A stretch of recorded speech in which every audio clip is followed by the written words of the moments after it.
Assalamualaikum warahmatullahi wabarakatuh. Kami dari kelompok 5 dan kami akan menjelaskan tentang era baru teknologi, bagaimana IoT mengubah hidup kita. Perkenalkan, saya Salsabila Aulia Hasna. Perkenalkan, nama saya Hemona Damara. Perkenalkan, nama saya Anggi Malasari. Perkenalkan, nama saya Maulida Jangga. Perkenalkan, nama saya Maulana Alalim. Assalamualaikum warahmatullahi wabarakatuh. Halo semuanya, saya Maulana Alalim Munandar dari TI 1D kelompok 5. Hari ini saya akan membahas salah satu earphone yang saya miliki. Kita bahas mulai dari pengertiannya, konsep Bluetooth-nya, fitur-fiturnya, dan komponen yang digunakan, serta alur kerjanya. Nah, sekarang mari kita mulai ke pembahasannya. Yang pertama ada pengertian. Earphone yang saya punya adalah KIP DTH5, earphone bertipe TWS True Wireless Stereo yang bisa digunakan tanpa kabel sama sekali. Dengan teknologi wireless, kita bisa mendengarkan musik, menonton video, hingga menerima panggilan dengan lebih praktis. Dan earphone ini juga biasa saya gunakan untuk olahraga, contohnya seperti lari dan gym. Sederhananya, KIP DTH5 adalah earphone modern yang dirancang supaya ringan, sederhana, dan tetap memberikan kualitas suara yang jernih, tidak perlu ribet menggunakan kabel, tidak mengganggu aktivitas, dan sangat cocok untuk penggunaan harian. Yang kedua ada konsep dan prinsip kerja Bluetooth. Sekarang, bagaimana sih cara kerja Bluetooth pada KIP DTH5? Ketika kita mutar musik di smartphone, suara itu akan diubah menjadi data digital. Kemudian data ini dikirimkan melalui gelombang radio 2.4 ke earphone. Lalu earphone menerima sinyal itu melalui antena kecil di dalamnya, lalu memprosesnya menjadi suara yang kita dengar. Semua proses ini berlangsung sangat cepat, hanya beberapa milidetik, sehingga tidak terasa delay ketika kita mendengarkan musik atau menonton video. Nah, sekarang kita memasuki fitur-fitur yang ada di KIP DTH5. Sebagai earphone TWS modern, KIP DTH5 punya berbagai fitur menarik seperti True Wireless Stereo, yaitu kedua earbud ini benar-benar tanpa kabel. Yang kedua ada auto pairing, keluar dari case langsung otomatis dia nyala Bluetooth-nya gitu. Yang ketiga, touch control, cukup tap di sini untuk play dan pause, ganti lagu atau angkat telepon. Yang keempat, mikrofon bawaan, cocok untuk telepon atau meeting online. Yang kelima, mode low latency, mengurangi delay saat bermain game atau menonton film. Yang keenam, ada Bluetooth versi terbaru, koneksi lebih stabil dan lebih hemat baterai. Yang ketujuh, dia mempunyai charging case, earbud bisa diisi ulang berkali-kali melalui casing. Yang kedelapan, ada noise reduction untuk meredam suara sekitar saat melakukan panggilan. Nah, berikut fitur-fitur yang ada di KIP DTH5. Dengan fitur ini, KIP DTH5 bukan cuma praktis, tapi juga fleksibel untuk berbagai keperluan sehari-hari.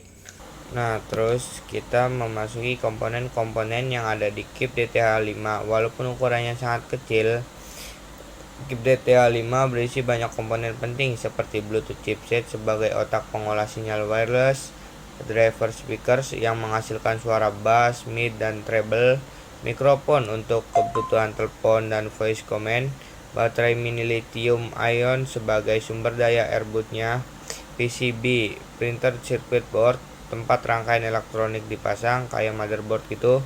Terus ada antena mini untuk menerima sinyal Bluetooth secara stabil, ada touch sensor yang membaca sentuhan sebagai kontrol, ada amplifier mini untuk memperkuat sinyal audio sebelum keluar ke speaker. Tanpa komponen-komponen ini, earbud tidak bisa berjalan secara optimal. Jadi walaupun kecil, teknologi di dalamnya sangat padat dan kompleks. Yang kelima, kita memasuki cara kerja dari KIP DTH5. Nah, kalian pasti penasaran kan alur kerja dari earphone ini sampai terdengar di suara di telinga kita. Yang pertama itu ada pairing.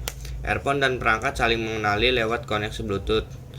Kayak dinyalain gitu Bluetooth-nya, nanti dari sini kayak HP-nya juga dinyalain. Yang kedua ada pengiriman data, smartphone mengirimkan data audio digital ke earbud. Yang ketiga, antena earbud menangkap sinyal radio. Yang keempat, pemrosesan, chip Bluetooth mengubah data digital menjadi sinyal audio. Yang kelima, amplifikasi. Sinyal audio diperkuat oleh amplifier kecil di dalam earbud ini. Yang keenam, ada output suara. Driver speaker mengubah sinyal menjadi getaran suara. Terus yang ketujuh, ada audio dengar, yaitu bisa musik, video, atau suara panggilan terdengar jelas di telinga. Semua proses ini terjadi otomatis dan sangat cepat sehingga pengalaman memakai earbud ini pun menjadi maksimal. Nah, itu dia penjelasan lengkap tentang earphone Bluetooth Keep DTH5 punya saya. Mulai dari pengertian konsep Bluetooth, fitur-fiturnya, hingga komponen-komponen yang digunakan, hingga cara kerjanya. Semoga video ini menambah wawasan kalian tentang teknologi TWS yang sering kita gunakan setiap hari. Assalamualaikum warahmatullahi wabarakatuh. Di sini saya akan menjelaskan konsep dan cara kerja mengendalikan AC dan TV hanya melalui internet. Sebelum saya bahas bagaimana sih perangkat elektronik dapat dikendalikan dari mana saja hanya melalui internet. Jadi jawabannya ada pada perangkat kecil yang mengubah sinyal fisik menjadi digital, yaitu Smart IR yang akan saya bahas pada berikutnya. Nah, berikut gambar bentuk fisik dan syarat kebutuhan Smart IR Remote. Perangkat ini umumnya berbentuk kecil yang biasa disebut sebagai Universal IR Remote. Agar berfungsi maksimal, maka perangkat ini harus diletakkan di tempat terbuka. Mengapa? Karena perangkat ini memancarkan inframerah secara 360 derajat. Namun, sinyal IR ini hanya memiliki jarak 12 meter dari perangkat yang ingin kita kendalikan. Nah, untuk syarat dayanya, ini hal yang paling penting. Karena Smart IR ini harus dicolokkan ke sumber listrik terus-menerus dengan menggunakan USB. Tujuannya menjaga koneksi Wi-Fi tetap aktif dan perangkat siap menerima perintah kapan saja dari internet. Nah, berikutnya kita masuk ke konsep komunikasi IR ke IoT. Dan mendasar dengan IR konvensional. Poin pertama, IR konvensional ini memiliki sinyal yang lokal, jarak terbatas atau jarak pendek, dan garis pandang langsung. Artinya, IR konvensional ini hanya memiliki sinyal yang lokal yang hanya bisa mengirim dan menerima perintah di area fisik yang sama.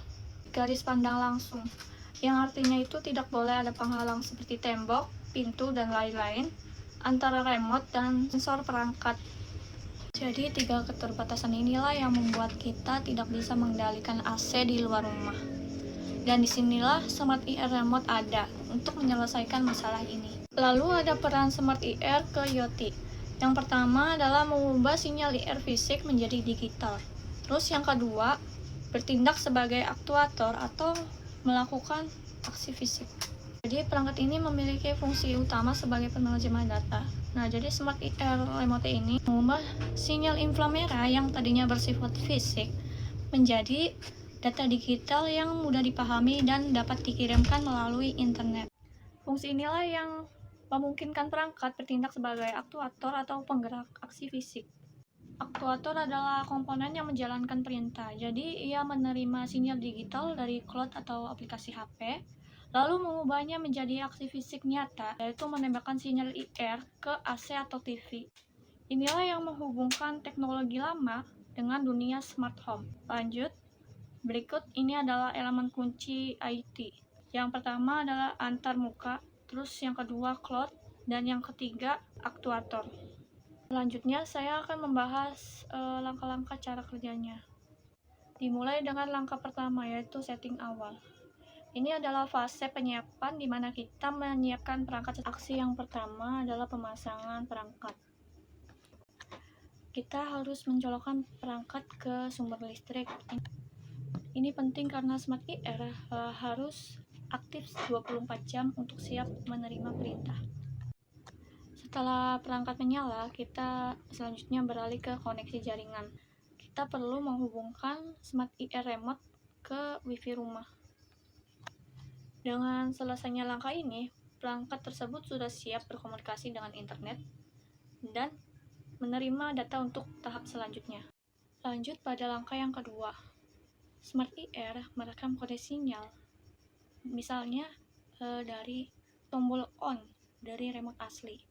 Terus yang kedua, kode tersebut diubah menjadi data digital dan disimpan di cloud server. Lalu pada langkah yang ketiga, pengguna dapat menekan tombol on melalui aplikasi HP di mana saja dan kapan saja. Setelah pengguna menekan tombol atau memberi perintah, maka perintah digital tersebut akan dikirim melalui internet ke cloud server. Lanjut pada langkah yang keempat adalah penerusan jaringan lokal. Cloud merutekan paket data instruksi yang tadi balik ke router WiFi. Lanjut pada langkah yang terakhir, yaitu melakukan aksi fisik. Smart IR menerima data dari WiFi yang ada di rumah. Setelah data diterima, lalu diterjemahkan menjadi sinyal inframerah yang spesifik. Itu sinyal tersebut akan ditembakkan ke AC atau TV dan akan meresponnya. Kesimpulan Smart IR Remote. Yang pertama, dapat mengendalikan perangkat dari mana saja dan kapan saja. Terus yang kedua, solusi cerdas dan hemat.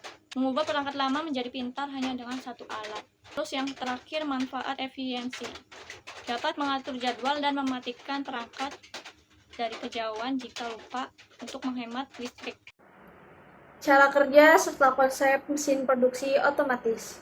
Di era industri modern saat ini, hampir semua perusahaan menggunakan mesin produksi otomatis untuk membantu proses produksi mereka. Mesin ini dirancang agar dapat bekerja tanpa banyak campur tangan manusia, sehingga prosesnya akan lebih efisien, cepat, serta konsisten daripada pekerjaan yang dilakukan oleh manusia secara manual. Nah, pada mesin produksi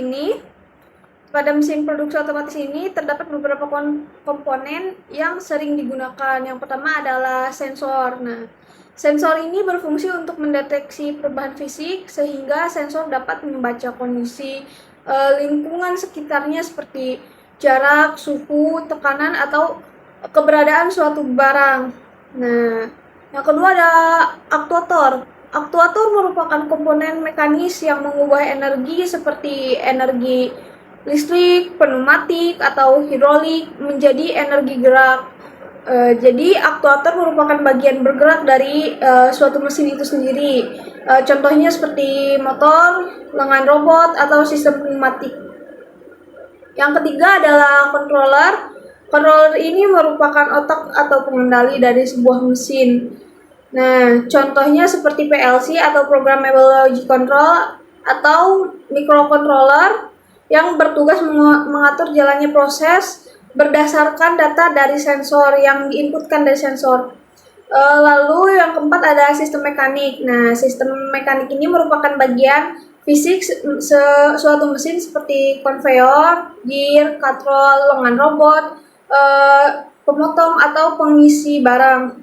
Nah, yang kelima adalah software otomatis, yaitu semua langkah mesin dikontrol pada software kan. Nah, memasukkan logikanya itu pada software. Yang keenam ada HMI atau Human Machine Interface yang digunakan para operator untuk menginput perintah untuk mesin tersebut. Nah, selanjutnya cara kerja dari mesin produksi otomatis itu sendiri. Yang pertama adalah input perintah, di mana operator akan memberikan perintah kepada mesin melalui HMI atau Human Machine Interface. Setelah itu sensor mendeteksi kondisi. Nah, sensor ini akan mendeteksi misalkan kalau ada barang yang lewat atau volume cairan yang tercapai. Nah, selanjutnya controller akan mengambil keputusan. Nah, controller ini akan memproses data dari sensor lalu menentukan langkah atau tindakan selanjutnya yang harus dilakukan. Nah, setelah itu aktuator akan bekerja, entah itu menjalankan aksi seperti memutar motor atau menurunkan lengan robot atau membuka katup, bisa juga memotong suatu barang. Nah, proses selanjutnya yaitu proses akan berjalan secara otomatis berlangsung terus-menerus secara berulang. sesuai dengan program dan secara teratur hingga operator memberhentikan mesin tersebut. Nah, setelah itu output produk barang keluar dalam bentuk produk yang sudah diproses secara otomatis. Nah, contohnya menghasilkan suatu botol yang sudah diisi atau kemasan yang sudah tertutup dan lain-lain. Nah, mungkin itulah cara kerja serta konsep dari mesin produksi otomatis. Saya akan menjelaskan konsep dan cara kerja dari Smart Door Lock. Yang pertama, pengertian. Smart Door Lock adalah sistem kunci pintar yang dapat membuka pintu secara otomatis yang menggunakan teknologi digital atau IoT. Perangkat ini menggantikan kunci manual dengan metode akses, kartu akses, PIN, smartphone, sidik jari, dan koneksi internet. Smart Door Lock memiliki beberapa fitur, yaitu yang pertama bisa membuka pintu melalui HP, bisa menggunakan PIN atau password, bisa menggunakan fingerprint, bisa menggunakan wajah, lalu lock akses akan tersimpan otomatis ke cloud, lalu ada alarm jika pintu dibuka secara paksa, lalu ada auto lock. Di sini saya akan menjelaskan Smart Door Lock yang menggunakan sensor fingerprint. Berikut ada beberapa komponen dari Smart Door Lock. Yang pertama ada LCD display, lalu Node MCU ESP8266, lalu ada modul relay, lalu ada kabel USB, ada kabel jumper, ada buzzer, push button, sensor fingerprint, solenoid, lalu 12C interface, lalu ada baseboard Node MCU. Cara kerja Smart Door Lock yang pertama yaitu input otorisasi, yaitu pengguna ke sensor. Aksinya, pengguna akan meletakkan jari ke sensor fingerprint. Lalu, sensor akan memindai pola sidik jari dan mengubahnya menjadi data digital dan akan mengirimkan paket data ini ke microcontroller. Lalu tahap yang kedua yaitu Node MCU ESP8266. Node MCU akan menerima data digital dari sensor. Ia akan membandingkan pola sidik jari tersebut dengan pola sidik jari yang terdapat pada cloud. Lalu tahap yang ketiga yaitu Node MCU dan LCD display. Jika verifikasi berhasil, Node MCU akan mengirimkan sinyal ke LCD untuk menampilkan pesan seperti access granted dan mempersiapkan mekanisme pembukaan kunci. Jika tidak sesuai, akan menampilkan pesan seperti access denied. Tahap yang keempat yaitu Node MCU dan buzzer. Node MCU akan mengaktifkan buzzer untuk menghasilkan nada sukses sebagai konfirmasi audio. Tahap yang kelima yaitu Node MCU dan modul relay. Setelah otorisasi berhasil, Node MCU akan mengirimkan sinyal ke modul relay. Relay berfungsi sebagai saklar. Ia menerima sinyal kontrol rendah dan mengaktifkan jalur daya tinggi ke aktuator. Tahap yang keenam yaitu solenoid. Solenoid akan menerima daya tinggi dari relay. Medan magnet yang dihasilkan akan menarik atau mendorong pin pengunci di dalamnya yang secara fisik akan membuka kunci pintu. Lalu tahap yang ketujuh, yang terakhir yaitu Node MCU ESP8266. Setelah aksi selesai, MCU akan memanfaatkan kemampuan Wi-Fi-nya untuk terhubung ke internet dan akan mengirimkan log akses ke ponsel pengguna. Selanjutnya ada kekurangan dan keunggulan dari Smart Door Lock. Yang pertama yaitu ada keunggulan dari Smart Door Lock, yaitu ada beberapa keunggulan. Yang pertama, tidak perlu kunci fisik. Yang kedua, keamanannya lebih tinggi. Yang ketiga, bisa dipantau dari jarak jauh. Lalu lognya akan tersimpan secara otomatis. Lalu praktis untuk rumah dan kantor. Selanjutnya, kekurangan dari Smart Door Lock. Smart Door Lock memiliki beberapa kekurangan. yaitu membutuhkan listrik atau baterai, lebih mahal dari kunci biasanya, resiko peretasan jika pengamanannya lemah, lalu perlu menggunakan koneksi untuk berbasis IoT, lalu perawatannya lebih kompleks. Assalamualaikum warahmatullahi wabarakatuh. Di sini saya akan menjelaskan tentang konsep dan cara kerja Smart CCTV. Oke, selanjutnya yang terakhir saya akan menjelaskan tentang Smart CCTV. Smart CCTV adalah perkembangan dari kamera pengawas tradisional yang kini memanfaatkan teknologi Internet of Things atau IoT. Jika dulu CCTV hanya direkam dan menyimpan data di DVR lokal, kini Smart CCTV bisa terhubung langsung ke internet. Dengan koneksi ini, pengguna dapat mengakses rekaman secara real time dari smartphone atau laptop, bahkan ketika sedang berada jauh dari lokasi. Selain itu, data rekaman bisa disimpan di cloud storage sehingga lebih aman dari risiko kerusakan fisik atau pencurian. Konsep ini menjadikan Smart CCTV bukan sekadar alat pengawas, melainkan bagian dari ekosistem rumah pintar yang memberikan kontrol penuh kepada pengguna. Smart CCTV ini juga dilengkapi berbagai fitur canggih. Ada motion detection, yaitu kemampuan mendeteksi gerakan dan langsung mengirim notifikasi ke HP pengguna. Ada juga night vision dengan teknologi infrared sehingga kamera tetap bisa merekam jelas meski dalam kondisi gelap. Beberapa model menyediakan two-way audio, memungkinkan pengguna berbicara langsung melalui kamera, misalnya untuk memberi peringatan.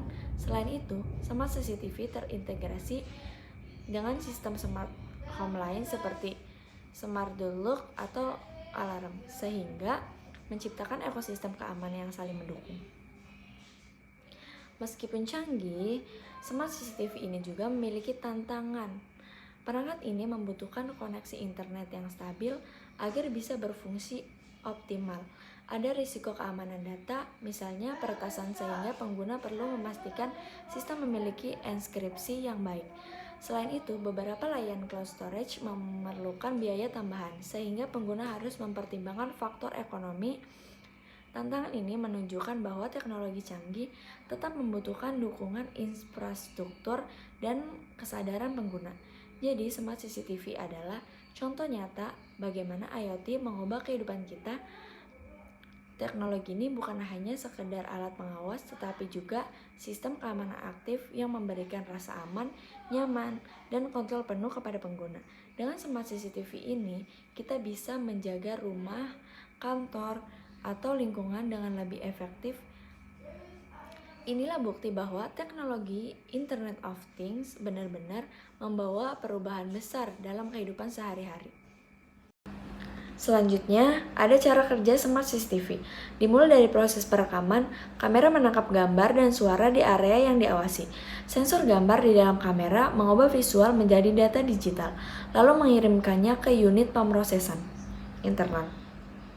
Selanjutnya, modul koneksi seperti Wi-Fi bertugas mengirim data tersebut ke jaringan internet. Sebelum dikirim, data dikompresi agar lebih ringan dan efisien. Setelah itu, rekaman disimpan secara otomatis di cloud storage atau server lokal. Pengguna bisa mengakses rekaman atau live streaming melalui aplikasi di smartphone atau laptop. Sistem ini juga dilengkapi fitur notifikasi otomatis. Jika kamera terdeteksi gerakan, notifikasi langsung dikirim ke HP pengguna. Fitur tambahan seperti night vision dan audio dua arah akan aktif sesuai kebutuhan. Misalnya, saat malam hari, saat pengguna ingin berkomunikasi langsung melalui kamera. Sebagai penutup, Smart CCTV adalah salah satu bukti nyata bagaimana Internet of Things mengubah kehidupan kita. Teknologi ini tidak hanya berfungsi sebagai kamera pengawas, tetapi juga sebagai sistem keamanan aktif yang mampu memberikan informasi dan peringatan secara real time. Dengan fitur-fitur unggulan seperti deteksi gerakan, night vision, audio dua arah, dan integrasi dengan smartphone. Smart CCTV menghadirkan pengawasan yang lebih cerdas, fleksibel, dan mudah diakses. Namun, kita juga perlu menyadari adanya tantangan seperti kebutuhan internet stabil, resiko privasi, dan biaya tambahan. Jika tantangan ini bisa diantisipasi, Smart CCTV akan menjadi solusi keamanan modern yang memberikan rasa aman, nyaman, dan perlindungan maksimal bagi keluarga maupun lingkungan sekitar.